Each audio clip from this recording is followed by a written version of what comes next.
Okay, we've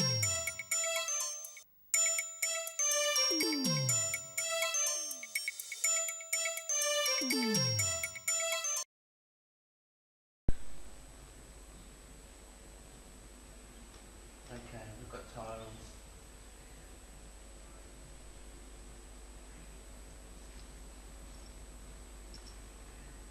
Ready to go. 3, 2. G'day, welcome to Profiles. We're talking about dance parties tonight. Why are we talking about dance parties? It's been a big issue in the media. A lot of organisations do them. A lot of them last, a lot of them don't. Dance parties. Now, before I introduce my guests, different people have got ideas about dance parties. I mean, they're everywhere now. They're more mixed now. They're more ravey now. I saw this great thing recently on Channel 2, one of those cop shows about raves, dance parties, ecstasy and stuff like that. So I'm going to go right into it. Richard Coxton, you're old, you're a bit jaded. Now you've been around for a long time with dance parties, but I want to come back, so I don't say a word yet. Alex Devantiou, you're a little younger. You're a promoter, a new promoter in town, and you're about to do a dance party. And then there's Buttplug Evans. Sorry, that was the last one who has spoke. Mike Evans, you're a DJ. You've just come out from Jet Lounge 2 nights ago. You're still recovering. And you're also B-News. You're also flogging advertising and all that kind of stuff. Guys, welcome. Dance parties. Before we get to the kids, go back and tell me about your first dance party and what it was. I think my first dance party was up in the Dandenongs when they used to run these, the Bells Ball Committee, or what I think they were called, used to run these weekends away up in the Dandenongs, and they had a dance at the end of it. And eventually I got involved in the Also Foundation, and that was our chief fundraiser in those days. So you used to coordinate some early parties? Coordinate some early parties. We had a lot of fun doing it. There was a great sense of community, a great sense of involvement, and a great sense of ownership. And we raised an incredible amount of money. Right. Considering that we bumped in on a Friday night into basically an empty shell, and then bumped out on a Sunday. Right. Do you go to dance parties now? No. Why? Was you older or what? I'm older, I'm over them. At 4 o'clock I get sore legs. And that's it. So I would assume that you don't consume, like in the straight community, the raves and stuff, chemical substances, so therefore you can't keep going. Been there, done that. Been there, done that. But you've never used drugs, allegedly. No. Now, Michael Evans, I want to go straight over to you because you haven't either. Don't. Because I know you was raving about Jet Lounge just before. What's a dance party to you? You're a DJ as well. Well, for me, I think that the dance parties are a way for us to actually just completely let loose. You go out, I mean, you can go out clubbing, you can do your normal weekly rounds of the markets, the exchanges, the jet lounges, the peels, everything else. And a dance party is something that you can sort of look forward to. You sort of save up for it, you're going to buy yourself a new outfit, you're going to do this, you're going to do that. And for me, I think my first dance party was, I can't even remember it, but it was an experience. So there, the dance parties for me are something you... So you don't mind them as close. Now, Alex, you're a new kid in town. You're from Sydney, aren't you? That's correct, yeah. And you're about to produce a big dance party. That's correct, on the 5th of October. And what is it? It's called UB12. We're looking at more of a sophisticated way of putting dance parties together to look at the new market and see what people want. We found that they want more acts, proper acts, more of a Mardi Gras style event where we have great performers as well as top lineup of DJs. We think that's what they're really asking for. Okay, I just want to interrupt you there. What kind of shows? Because I have problems when I go to dance parties. All of a sudden, They interrupt the flow of it. Yep. Yeah. All our numbers and all the are going to join in with the DJs. It's going to be a soft transition from the DJ stopping to the number starting. If you decide that you don't want to, because of the venue QBH, if you don't want to watch the show, you don't have to. Okay, question. Right? I'm going to pick you to death on this stuff. QBH, great venue. Yep. If you're off your face, huge, too large. Too large? Well, we can look at that in a few different senses. The previous dance parties which were held in Melbourne were in sheds, stuff like that. We found that people do want something more sophisticated. Now a shed needs 5,000 to fill it up. QBH has a capacity of 2,100. We believe we're going to fill it quite easily, especially with the lineup that we've got on stage on the Every night. weekend, I'll come to you in a second, like, every weekend I pick up whether the Beat and Impress, MCV, B News, Star, whatever, there are 5 or 6 dance party options for me every weekend. I haven't got that level of money. I haven't got that level of energy. And I want to go to a DJ now. What I want to know is like the dance party thing. Okay, you were saying as well about the 5,000 people in the sheds and stuff, and now QBH 2,000. Do you think 2,000 people in a party is enough to make a good atmosphere, or do you think it's too big or too small, or do you think we're going the way now of more of the boutique parties? Your little magnitudes, your Beyonds, your Cheekies and things where, 1,000 people is enough. 1,000 people has a nice feel. You almost know everybody in the room and you can go up there and, oh, hi Dale, kiss, kiss, kiss, dance, dance, dance.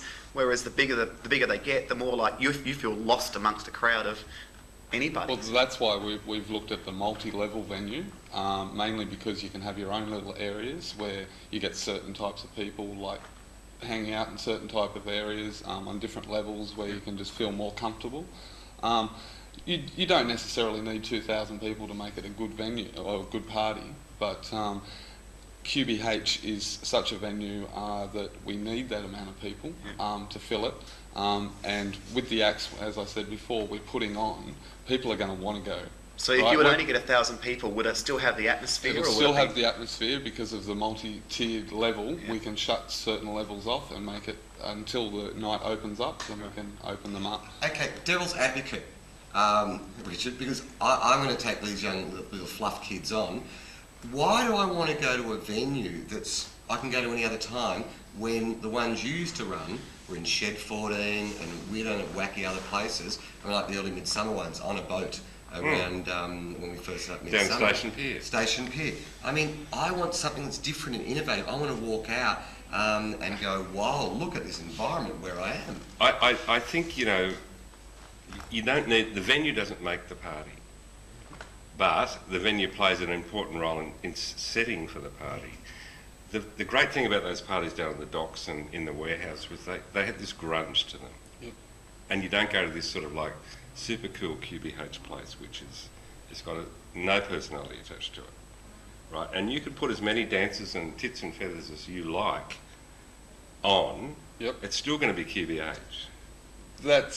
It comes down to, as you said, I heard you say earlier, that it's more sophisticated, right? People are looking for somewhere where they can actually dress up. But they're also looking for grunge and filth. Well, they are. they? But is there a place you can do that grunge and filth anymore? Hang on, shut up, Yes. you two. Have we lost the plot? Do they want sophistication now? Well, that's what we're looking at. We've done some market research around the gay community, and that's what we've found they're looking for. They're looking for somewhere like a Mardi Gras or a Sleazeball in Sydney. People are dressing up, they're saving up to go to it. The tickets are a little bit more expensive, and they're saving up and just doing it. It's just the way that it seems to be going. And Are they? Well, who's going to these Mardi Gras and sleazeballs and big parties? I mean, when you think about it, this is no longer a gay party anymore, is it? No. It's kind of like the gay community are a part of it, but it's not a gay party. I mean, Mardi Gras for how many years now has not been, 5, 6, 7, 8,000 queens. It's been a couple of thousand queens, and anybody else who managed to get a ticket or scam one through a friend or whatever else. I don't think that the gay scene as such really wants a big dance party anymore. I mean, if they want to, and what's more is the whole gay scene's changed anyway. The mixed clubs are the go now anyway. So maybe the Queens do want a party where it's a mixed crowd. It's not just a gay crowd. This is, in those days, I mean, it was Richard's 20 years older than me. From what I understand, talking to Richard, shut up. What I understand... You're so rude. I know. Talking to people like Richard and so forth, was that it was a small community then. And everyone knew each other, and now it's a really diverse community. We wouldn't have been around back then, but I mean, you were saying as well, when you're doing the parties and stuff like on the boats and everything else, back then, what were the numbers of the crowds back there? We used to get 3,000 people. And they were all queens, and they were all... Today they can't do that often. Yep. Now, that's saying something, I think, about the power of something that's different, which the parties were, and people went there and they knew they were going to be presented with something different. So if you were to Even organise if you one put, of like, those... we had one party, we had Nesse Dorma, the music, Turandot, and then the whole ceiling just lit up with fireworks. Yeah, and that was something quite original and Yeah, that's different. great then, dear old man. But ever since these Yeah, stupid American fascists, September 11, you can't afford the insurance. That's for right. it. And also the thing I want to ask you as a DJ, are you looking at the crowd when you're playing the music? I'm tempted nowadays to go to a party with a hand grenade, and if the DJ annoys me so much by stop, start, whatever, I'll just go flick. I don't want to bag DJs as such You'll because never work I'm this town again, exactly like because Evans. I play in clubs as residencies and things, and so for there you're making the night and making the music. But yes, I agree. There are DJs that just should not be doing dance parties Exactly. because You've got to take somebody. You've got to they're take the trying crowd to be to somewhere and then take them away. They're trying to be innovative. They're trying to play the hottest new track they can play, go as hard and banging as they can. They're forgetting that half of the queens out there, they don't mind a bit of Kylie thrown in, Yep. a bit of girly They love hands in it. the air, and the whole point of like a Mardi Gras, you could say, oh, this music is very Mardi Gras, was because it was hands in the air and fun and camp and girly. Now you don't say that terminology because saying it's very Mardi Gras is too. Yeah, and then at 6 o'clock in the morning, you don't want to be going at 150 beats a minute. No. Well, But hang on. hello, that's what they do. Hang on, do Yeah, do that's they what- want to keep Well- going at that Well, no, pace? because the drugs say they do, but yeah, basically they should. This Depends is it, how this is high where the the drugs crowd start is at playing the into it. stage, and that's at that stage of the night. It depends how high the crowd are, and if they are still going, that's a judgment that comes down to the promotions management. We have to give our DJs enough time to like look down and say, okay, what do they want now? Instead of being forceful on, like Mardi Gras don't force people on what to play in their DJ sets. A lot of clubs around town do. So you're out to manipulate our brains. Not quite. We're out to put on a promotion, or an event that's just going to wipe you away. Right? Okay. We've got trapeze QBH acts. Sunday, what have you got, lay girls or... We've got the 3 original lay girls. We've got a top international act. What does that mean to most people? They've never even heard of lay girls. Hopefully that would appeal to the older ones. We're trying to appeal to everybody, not just the young queens that are running around in every, skimpy little tops and everything. That's why our dancing boys, our 8 dancing boys, we have got a selection of boys from Eurasian to more of a bear look, without concentrating too much on... Don't you get know. excited, old man. God's sake. I can't vision a bare look dancing boy. Can you? You'd be Yeah, very I can, surprised. There is because quite a good-looking boy. The one that was just on the leather one recently. Beyond? I was at Beyond. home in bed. Yeah, well, you're old. We're not. Well, he was a calendar boy down at the Laird, and he's a very good looking boy. I'll be in Up the on front stage, he looks amazing, and he Well, can see, keep one up with person anyone. to come out again and go to a dance party, even though it's all upmarket, not grungy. He's only 26. He's not an old bear or anything like too that. young to yeah. know what fluff to do. No fluff, no. No, blame it. We're going to go out of here in a second for a sponsorship break and come back. But when we do get back, I want to talk about sound, lighting, and the most important thing, ticket prices. This is Profiles, this is Bent TV. We're coming back. Don't go away, because Queer as Folk comes on after this.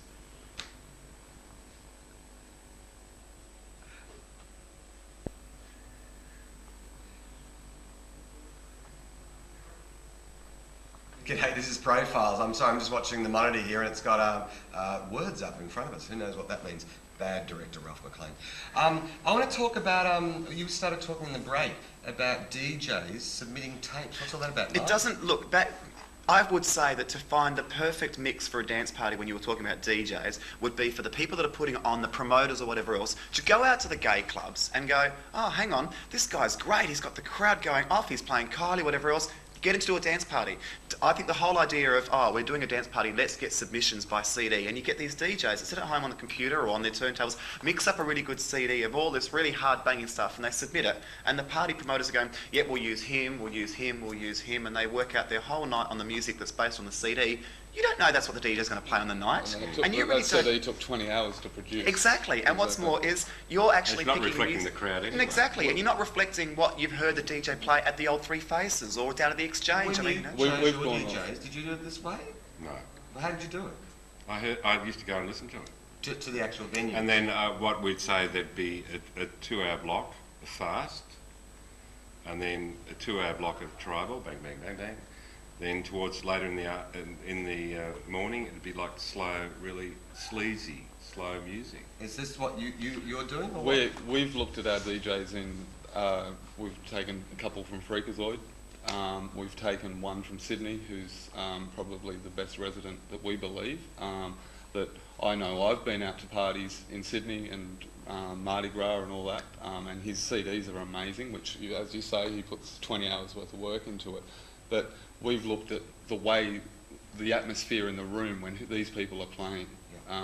A lot of DJs have huge followings as well. Yeah, this is what I don't get. That's new. It's very new. Like People cult following. People are looking at DJs these days as, who cares who's on stage? We've got to have the best DJ. Your whole production or your event can be just in DJs. Okay.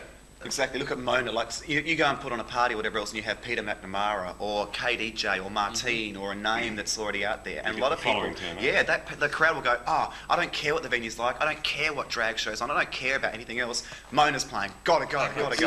Maybe you are out of touch, Richard. Maybe you've got this But whole new following. isn't that what we want? We want something for the community. Okay, the gay community is so diverse, from lesbians to transgender to gay to anything, like you can imagine all the ones at the moment. But don't you think the gay community is like an iceberg, and most of the iceberg doesn't get seen? Exactly. And most of the iceberg doesn't go to the dance parties. Why? Because they're not interested. They're not interested. And that's gotten why older, we're trying to. No, they're not interested. But now we're trying to produce the new one, the new style of dance party in I don't Victoria, get it. especially. Why is it different? I mean, is it because it's Sydney? No, not because it's Sydney. It's Victoria, right? We're in Victoria, but we are bringing down a lot of top talent. We believe in producing for the money that you spend on your tickets. You should be justified. Yeah. That's the other thing with the recovery for our party is free, right? We're not going to charge you another $20 to get into the door to our recovery. Right. I'm going to put the same DJs on, if not, and some other local talent. Yeah. We pay for that. It comes out of how our. many people recoveries?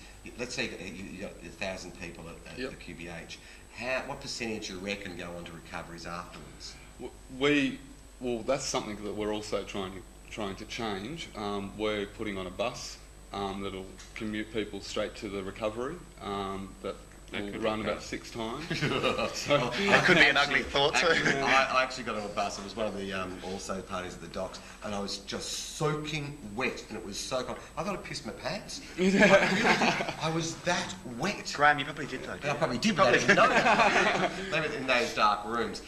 Yes. Sound production, something I want to get on to, because I think sound is so important, and sure the established venues have it. Go back to the warehouse party days. Right. Sound. Cost a fortune. Cost a fortune. Yeah. The problem is with sound, though, in those big venues, it sounds fine when you do a sound test, when it's empty. But when you get it full, you're getting a different sort of sound. You're talking about the warehouses. Yeah, because basically they were just huge empty shells. So therefore, you'd probably be supporting in some weird way going through We've got the venues. history. Oh, well, it does make it easier because you get a better clarity of sound and everything else. And then you don't have all the residents ring up saying, "What's going on?" Yeah. Complaining about the noise and calling the Coxton. Okay, other one, lighting. Everyone spends a fortune on lasers and latest lights, bullshit. What do you all reckon? It does make the event. I mean, it adds the atmosphere. If you were going to go to a party and there was going to be a couple of mirror balls and a few little scans around the place, okay, lovely, next, get on the dance floor, have a pop. But if you're going to go there and you're going to be blown away by the spectacular lighting, lasers coming out, smoke and everything else in the room, it creates an atmosphere. I don't think it needs to be like laser. It just needs to be clever use of Clever, light. well, yeah, exactly. Yeah. And that's what a lot of them are lacking. Yeah. The clever use of lighting. That's why we hired the Oracle laser system. It's probably the best in the southern hemisphere that we can find. And on the night, it's very clever in the way you can use your lighting. Because, as you say, that is number one, is one of your biggest things on stage. If you have anything on stage, or if you have the smoke machines are too low or whatever. I used to be the road manager for Lay Girls. I used to change my lighting setup every venue I went to, and I went to 3 on each weekend. It's you've got to really work it out, and that's why we like the history of QBH, because QBH has had a good name for lighting. Okay, great lighting, great sound, big shows. I know if I'm going to go out, I've got to think of taxi fares. I know I've got to think about water, alcohol, or if I ever did take drugs allegedly, then I've got to think about the price there. How much are your tickets? Okay, our tickets for the non-concession ticket, the full price ticket is $96. It's $100. It's $100. As I said, the recovery is included in that. we're in a very central location. You don't need taxi fares really. You can jump on a tram to get down there at night.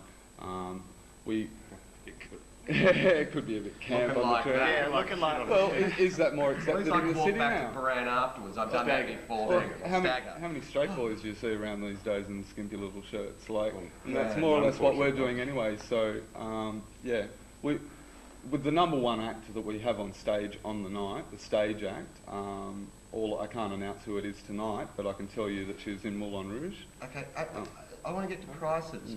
I think it's ridiculous. I don't want to have an argument or anything else, but I mean, for $100, I want to be blown away. Yeah. I don't give a rat's bum about the fantastic logistics of the club or the international act or whatever else. If I'm going to go there and I'm going to go next, I've wasted $100. So I'm hoping that the next party I go to, be it UB1, 2, whatever else, is going to blow me away. Because if I'm going to part with that kind of money and buy an outfit and buy the perish the thought, I might have to be indulging or whatever else, and the taxis and the drinks and everything else, and I might pick up somebody or other who's going to charge me $100 for the pleasure. The weekend is gone, Darl. It's like there goes the money. And also, I know there was a party on a couple of weeks earlier that used to be a very established front up venue at the back of the Chevron, and I've got a feeling they're doing $50. But why they're doing it at QVH, I'm not sure. It doesn't fit into what it It's used not to quite be a like. background party, is it? No, it's not a background party. But it's a lot of cash. It is a lot of cash. That's It is a lot of cash, but Although does the that thing come is, if down? you go out and see something like that charming little Olympic warbler, what's her name? Yeah, if you go and see That's like Wizard of $80. Oz. Wizard of Oz is $85. Yeah, You've that's got what I 2 mean. hours worth of entertainment. And a Kylie concert's $140 for a ticket or something like that. That's So, much. Thank God I'm on the free list. We're putting on 10 hours. gold class, darling. You don't go back in economy, do you? No. Come on. But so you actually quite think it's worth $100? Well, If it's I 30 think something. it's all relative, isn't it? I mean, a cup of coffee is $2.50, so 10 hours of entertainment at a venue for $100 Plus not recovery Hey, after there's that. another that's issue. 6 Many hours. of my friends are underemployed or unemployed. We can't afford to go as a group. Many parties we don't go to, because sure, I can afford it because I'm $120,000 a year, as we all know. In the community sector, oh, shut up, you know I'm not. I'm just rich white trash. I'm doubling your advertising costs, by the way. But in real terms, my friends can't afford it, so we can't go. Some offer concessions, though, don't they? I mean, That's why we've offered a large, we've put aside a large amount of tickets for concessions, and you can pick your concession tickets up from Bang. We find Bang's pretty central for everybody on with you, concessions. Dean. And they're actually $30 off, so they come out, including booking fee, they come out at $66.20. So it's quite reasonable. Been on the dole that's lately? actually $30 off. Been on the dole lately? I'm sorry. Or the DSP. Oh, the DSP. Particularly under this right-wing federal government. We're not going to get into this, are we, Congress? No, How much we're we not. dislike We're not comrades. them, you know, in the slightest. Okay, the usual thing. Safe spaces for positive people. Yep, we will have a positive space. We also have a market area upstairs where you can go and just chill out for a while. You can have a look around. People will be selling various things. You don't have to buy, of course, but it's in the back's the positive space area, which is hosted by a transsexual or drag queen that we all know and love. Dearly. Yeah, very dearly. tell me about the grope room. Is there a grope room Yeah, included with this? that's what Because you're this. into. No, I mean I'm not, but I'm trying to work out But where. they called grope rooms. We did didn't they? Some places do have grope rooms and some places don't. Now I've found as well that there are some parties where it is probably quite nice and blends in the mix well. Other places it sticks out like Yeah. dog's balls. Yeah. It shouldn't be there. We are allowed to have a grope room there. QBH, I can just see the management there Okay. loving to wipe up The all the also party that was at QBH had a grope room. I did not think it's appropriate for the venue. Right in the middle of the dance floor. It was right in the middle of the dance floor. Wasn't it underneath the... It was underneath right the underneath. mushroom. I'm going, this is weird. We've one of the Hardly subtle, is official it? sponsors is Subway Sauna, and Subway Sauna is literally 3 minutes walk away. You can go in there and get a Freshen discount up. as you walk through the door. So you can go across there as the grope room and then come back again. So you Yes, can keep we wandering back and forwards. will have pass outs. Oh, this could be fun. I'm sorry, Richard, you're a sicko. Now let's talk marketing. We're about to be out of here in a second because I'm not convinced about 10 dance parties a weekend. I read the papers, I look at the marketing. Graham, what are you reading though? I haven't seen 10 dance parties every weekend. I get them on But these are straight, these are SMM, gay SMM. crashes and things like that in impress But they're and still stuff. great. They're still. I read all press. I go But they're to not all gay diversity. parties, so if you go But there's there, that's your shitloads option. of queers at the so-called straight parties. Yeah. That's the whole thing. But they're not targeting the gay. They're not gay parties, though, are they? You're just going there to enjoy They're it. quite happy about it. I mean, We are Gay targeting. parties We are over. targeting 100%. We are not doing. We don't mind straight people coming, but we are not. We are targeting the community, the gay community as a whole. Do you know the only thing I find between gay and straight ones is straight ones are more aggressive. There's no Yes. doubt about that. Yep. And that's the only thing. Apart from that, some of my best friends are heterosexuals. I don't have a problem Me neither. with them being there. What would you regard as a gay party? I mean, you know, look at the current parties that are on now, and I'm saying more of the boutique parties because we don't have winter Well, the days. closer we've got to a gay party is Tees being a dyke party and their gay friends. Okay, you've got Tees. Magnitude, that's not really gay, No. but it has a big gay following. Not gay Beyond, either. okay, I don't think too many straights would go to Beyond. No. No. Cheeky, kind of more of a mixed bag. Yeah. But Redemption, now that'd be gay because you really wouldn't appeal to the straight. So there's not really a huge amount of gay parties, whether they're boutique or Yeah. major. You know, everyone's going more mixed. And whether you choose to go to a straight dance party like a Gatecrasher or a Cream party, whatever else, that's up to you. You're going there in a mixed environment. You're not going to a gay party. So maybe we do need a big gay party. Okay. I'm not convinced either way. I mean, it's going to cost me a lot of money, and I end up supplementing my friends who I love dearly to go to a party. I mean, they were nice in the old days. They were simple, weren't they? They were They were dancers, simple. weren't they? They weren't Simple. parties. We were more simple. This has been Profiles. We've been talking about dance parties. Are they worth doing it? Are they coming back? Is it worth it? I don't know. Let's hope so. You reckon? Yep. You reckon? Because you're promoting one. Totally. And you're giving money to some charity as usual, I suppose? We are donating to a benevolent society, and a big chunk You of and I. the parties. We're going to get some money out of it. Fantastic. Yeah, it's a community run. It's gay owned and operated, which is Yeah. one very big thing, which means the money stays in the gay community and goes Yeah. back into the gay community. Thanks, guys. Profiles. We're out of here. Dance parties, stuff like that. See you there, I suppose.